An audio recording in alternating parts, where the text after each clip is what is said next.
नमस्कार, मैं हूं शालिनी और आप देख रहे हैं कर्म कसौटी न्यूज। आइए बढ़ते हैं आज की बड़ी खबर की ओर। उत्तर प्रदेश सरकार के 8 वर्ष पूरे होने पर सरकार की तरफ से एक पत्रकार वार्ता का आयोजन कानपुर के सर सरैया सभागार में हुई, जिसमें उत्तर प्रदेश सरकार के उच्च शिक्षा मंत्री योगेंद्र उपाध्याय के साथ कानपुर के लगभग सारे जनप्रतिनिधि, शासन के आलाधिकारी मौजूद रहे। नगर निगम द्वारा आयोजित प्रदर्शनी, जिसमें हर घर नल जल योजना का चित्रण किया गया, अलग अलग विभागों के संबंधित अलग अलग स्टॉल लगे। सबसे पहले मंत्री ने फीता काटकर प्रदर्शनी का शुभारंभ किया। पत्रकार वार्ता के दौरान बताया कि बीते 8 वर्षों में उत्तर प्रदेश में सभी क्षेत्रों में अभूतपूर्व परिणाम देखने को मिले, जिसमें महिला सुरक्षा, कृषि सुधार, शिक्षा की गुणवत्ता में बड़ा बदलाव, स्वास्थ्य सेवाओं परिवर्तन तथा मुख्य रूप से कानून व्यवस्था में हुआ सुधार सरकार के पराक्रम का संकेत है कि इस दौरान 1900 अपराधियों के ऊपर गैंगस्टर की कार्रवाई सरकार की मंशा को परिभाषित करती है। देखिए, जो लोग संविधान की किताबियां लेकर पूरे देश में घूम रहे थे, राजनीतिक ठगी की थी जिन्होंने 24 के चुनाव में कि ये संविधान को बदल देंगे, आरक्षण समाप्त कर देंगे। वो अगर मोदी जी तीसरी बार आ गए तो मोदी जी तीसरी बार भी आ गए। पूरे विश्व ने देखा, दुनिया ने देखा, उन्होंने भी देखा कि ना तो संविधान बदला गया, ना आरक्षण समाप्त हुआ। संवैधानिक अधिकार, जो संवैधानिक व्यवस्था है, उनको छेड़खानी करना या बदलना, ये उन्होंने ही किया है जो कर्नाटक में हुआ है। मुस्लिम आरक्षण की व्यवस्था संविधान में कहीं नहीं है, उन्होंने लागू कर दी है। और इस आरक्षण से जो दलित हैं, पिछड़े हैं, उनको ही नुकसान होने वाला है।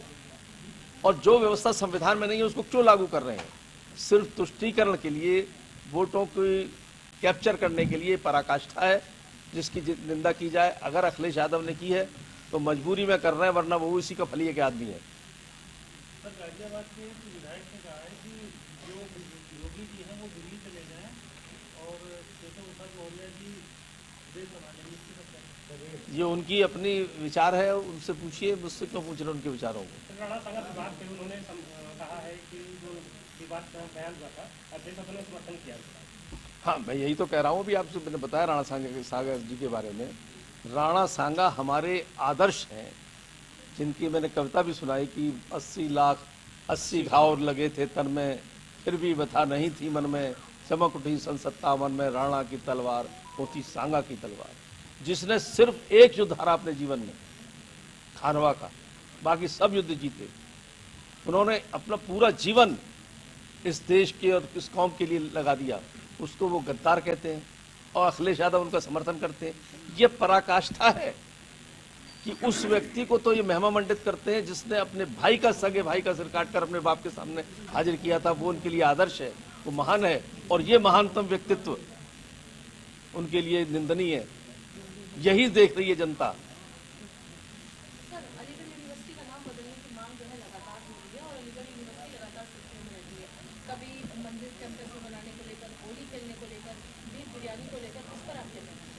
देखिए, जो जिस धर्म को अनुयायी है, उस धर्म की छूट संविधान भी देता है, हमारी पार्टी भी इसमें कोई ऐतराज नहीं करती। अलीगढ़ विश्वविद्यालय में जो जिस धर्म के छात्र पढ़ते हैं, उस धर्म के अनुयायी अपने हिसाब से त्यौहार मनाएं, अपने हिसाब से कार्यक्रम करें। इसका कहीं विरोध नहीं होना चाहिए। जो विरोध करेगा वो झेलेगा। जैसे कि अलीगढ़ विश्वविद्यालय में आखिर में होली मनाई गई। अभी हमारे सरकार के सामने ऐसी कोई मांग नहीं आई। धर्मांतरण पे तो हमने एक वो बनाया है, कानून बनाया है, उसमें आजीवन कारावास तक की सजा है का प्रावधान है।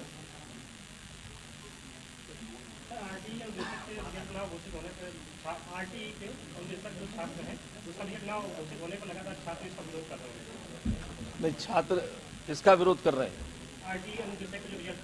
रिजल्ट नहीं आने का। उसको देखेंगे, अगर क्या उसमें कमी है दूर कराएंगे उसकी। छात्रों की मांग, छात्रों के लिए सरकार बहुत संवेदनशील है।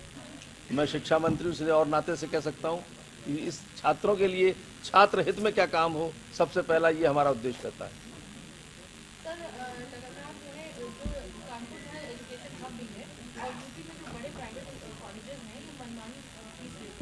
और जो स्टूडेंट्स होते हैं उन पर भी दबाव बनाते हैं कि आप हमारे संसाधन यूज करिए, नहीं करते हैं तो तरीके से उन पर जो फाइन लगा के जो चार्जेस लगाए जाते हैं। उसके अलावा जो कॉम्पिटिशन की तैयारी कराते हैं जैसे कोचिंग सेंटर, आपको नहीं लगता इन सबकी एक नियत फीस जो है होना चाहिए? देखिए, जितने भी सरकारी विद्यालय या प्राइवेट विद्यालय हैं, उन सब को एक लिमिट दे रखी है, सुपर फीस ना लें। कहीं अगर ली जाती है शिकायत करेंगे तो दंडित होंगे।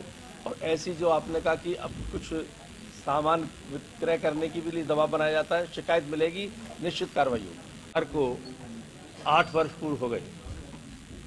इस दौरान जो परिवर्तन देखने को मिला, यानी इस सरकार के शासनकाल में, योगी जी के शासनकाल में, गांव, गरीब और किसान, बेरोजगार नौजवान, महिलाओं का सम्मान, शिक्षा का उत्थान, आम व्यक्ति का स्वाभिमान और उद्योग को नई पहचान देने का एक अनूठा कार्य इस कार्यकाल में पूरा हुआ है। कोई क्षेत्र ऐसा नहीं जिसमें नए आयाम न स्थापित किए हो योगी जी और उनकी सरकार के द्वारा, चाहे वो खुशहाल किसान यूपी की पहचान के रूप में हो, सशक्त नारी और समृद्ध प्रदेश के रूप में हो, काम दमदार युवाओं को रोजगार के रूप में हो, सबके साथ सरकार इसको साकार करने के रूप में हो, स्वास्थ्य का उपहार, विकास पथ पर यूपी का रथ, अपराध के प्रति जीरो टॉलरेंस, जैसा आप सभी जानते हैं, विरासत भी और विकास भी। यह एक अनुपम अनूठा संगम देखने को मिला है। अंत्योदय से गरीबी कल्याण, सबको शिक्षा, उत्तम शिक्षा, यह एक सार है उनके सभी कार्यक्रमों का और कार्य का, जिससे जनता ने को एक नया संदेश गया सरकार के तरफ से, डबल इंजन की सरकार, योगी जी के 8 साल की सरकार का। कानून व्यवस्था के बारे में आप सब जानते हैं कि योगी जी की सरकार से पहले प्रदेश का क्या हाल था। वह भी दृश्य आप लोगों ने देखे होंगे कि जब कर्फ्यू के दौरान माफिया बंदूकों को लेकर अपने काफिले को लेकर निकलते थे और जनता दहशत से अपने घरों में घुसती थी। और योगी जी की सरकार में वह दृश्य भी देखा, आप सबने और आपने खासतौर से प्रेस ने दिखाया उसको, कि जब वो उनको जेल में ले जाया जाता था तो उनके चेहरों की दहशत देख लीजिए, जनता घर से निकल कर आती। इतना बड़ा परिवर्तन हुआ। कहां एक और उनके आतंक से जनता भयभीत थी, आज योगी की सरकार से वो भयभीत हुए माफिया और गुंडे। इस दौरान दुर्दांत अपराधियों के खिलाफ जोरदार कार्रवाई हुई, जिसमें 222 अपराधी मुठभेड़ में मारे गए, जिन्होंने कानून को चुनौती देने की कोशिश की। यानी योगी जी के आते ही, योगी जी के कार्य प्रणाली के शुरू होते ही, कार्यशैली के शुरू होते ही, या तो अपराधी, गुंडे, माफिया सब प्रदेश छोड़ गए, और जिन्होंने कानून को चुनौती देने की कोशिश की तो उन्हें कानून का एक उचित उत्तर भी मिला। 28,085 इनामी अपराधियों को जेल भेजा गया, वरना पहले इनामी अपराधी खुलेआम घूमते थे। पुलिस उनका कुछ नहीं बिगाड़ती थी, क्योंकि उन्हें तत्कालीन सरकारों का राजनीतिक संरक्षण था, जनता दहशत में रहती। 79,984 अपराधियों के विरुद्ध गैंगस्टर अधिनियम और 930 अपराधियों के विरुद्ध एनएसए की कार्रवाई, एक ऐसी प्रभावी कार्रवाई हुई जिससे कानून व्यवस्था चाक चौबंद हुई। 2017 की तुलना में 2024 के अभूतपूर्व सुधार हुए। यूपी 112 का रिस्पांस टाइम 25 मिनट 42 सेकंड से घटकर 7 मिनट 24 सेकंड हो गया। इसी तरीके से धर्म परिवर्तन, जो पहले बहलाकर, फुसलाकर, धमकाकर या विवाह करने के नाम पर ये किया जाता था, उसको जब अधिकतम आजीवन कारावास की सजा का प्रावधान किया गया, इसमें भी काफी गिरावट आई। तो हम सब देखते हैं कि कानून व्यवस्था जिससे आम जनमानस सीधा प्रभावित होता है, और सिर्फ आम जनमानस प्रभावित नहीं होता, उससे कारोबार प्रभावित होता है, समृद्धि प्रभावित होती है, रोजगार प्रभावित होते हैं। वह उसको चाक चौबंद किया, उस पर अंकुश लगा, ये योगी जी के एक बहुत बड़ी उपलब्धि जो आज सिर्फ उत्तर प्रदेश ही इससे के लिए पूरे विश्व में जाना जा रहा है। जहां तक महिला सुरक्षा का सवाल है, 1090 का गठन, प्रत्येक जनपद में महिला थाना और हर थाने पर एक कम से कम हर जिले में एक थाने पर एक महिला अध्यक्ष का होना, ये प्रावधान किया गया, जिससे महिलाओं को सम्मान भी मिला और महिलाओं को सुरक्षा की अनुभूति भी हुई। देश में प्रथम स्थान जो अभियोगों का निस्तारण में आज देश उत्तर प्रदेश में प्रथम स्थान है। 99.42% निस्तारण दर है उत्तर प्रदेश में। जो पहले डकैती 84.41% लूट आदि हुआ करती थी, उसमें भी काफी गिरावट आई। और जो नई न्याय संहिता लागू हुई है, उसके उत्तर प्रदेश में पूरे सभी थानों में पूरे प्रदेश में लागू हो गई। अब उसमें मुकदमे पंजीकृत किए जाते हैं। पहले की सरकारों में उनके कार्यकर्ता, उनके शुभचिंतक जब अपराध करते थे तो मुकदमे ही दर्ज नहीं होते थे।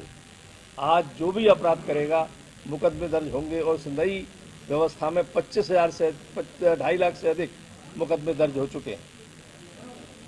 अवस्थापना सुविधाओं में उत्तर प्रदेश ने एक रिकॉर्ड कायम किया है पूरे देश के अंदर।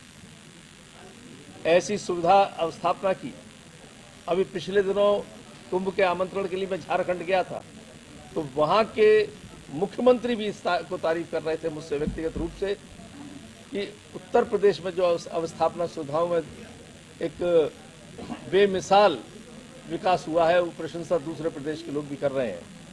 6 एक्सप्रेसवे संचालित है, 11 विकास के विभिन्न चरणों में है। देश में सर्वाधिक एक्सप्रेसवे उत्तर प्रदेश के अंदर है। कुल एक्सप्रेसवे नेटवर्क उत्तर प्रदेश में सर्वाधिक हिस्सेदारी है। उत्तर प्रदेश में 5 अंतर्राष्ट्रीय यानी जल मार्ग, थल मार्ग, हवाई मार्ग, सब में उत्तर प्रदेश ने एक मानदंड स्थापित किया पिछले 8 सालों में। 5 अंतर्राष्ट्रीय और 16 घरेलू हवाई अड्डों के साथ 21 एयरपोर्ट वाला राज्य उत्तर प्रदेश हो गया, जो कि देश में सबसे बड़ा इस संख्या के हिसाब से राज्य बना है। गौतम बुद्ध नगर और जेवर में विश्व स्तरीय अंतर्राष्ट्रीय हवाई अड्डे का निर्माण का संचालन शुरू हो गया।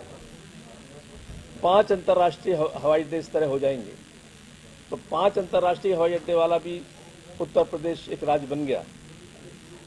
6 औद्योगिक गलियारे पूर्वांचल एक्सप्रेसवे पर, 6 औद्योगिक गलियारे बुंदेलखंड एक्सप्रेसवे पर विकसित किए जा रहे हैं। यह एक बहुत बड़ी उपलब्धि जो युवाओं को भी आकर्षित करेगी, रोजगार के अवसर भी प्रदान करेगी। 8 वर्षों में प्रदेश का लगभग 45 लाख करोड़ के निवेश प्राप्त हुए हैं। पहले उत्तर प्रदेश की ओर निवेशक देखते नहीं थे। उत्तर प्रदेश की जो कानून व्यवस्था चौपट थी, यहाँ अपहरण, हत्या, लूट, डकैती इसका बोलबाला था। इसी के नाम से उत्तर प्रदेश जाना जाता था। आज निवेशक। अब तक के लिए बस इतना ही, फिर होगी आपसे मुलाकात। तब तक के लिए नमस्कार और देखते रहिए कर्म कसौटी न्यूज।